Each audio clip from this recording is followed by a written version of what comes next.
One of the biggest benefits to meeting in a Microsoft Teams room is seamless access to all of the tools and experiences that simplify participation and help keep people engaged in the meeting.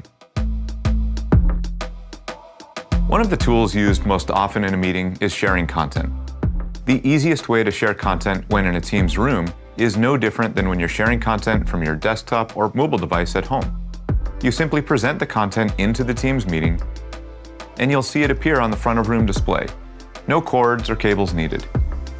You can use basic screen or app sharing to share exactly what's on your personal screen, or use PowerPoint Live to share a presentation in a way that empowers anyone to take control, annotate, view different slides privately, and render audio and video beautifully on any Teams client.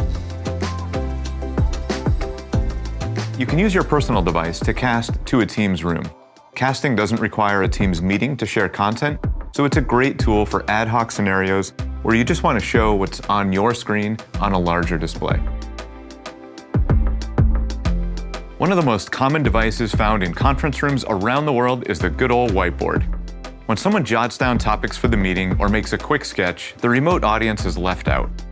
Content cameras are an easy and affordable upgrade to any meeting room that uses our AI-powered intelligent capture feature to make whiteboard content readable to everyone.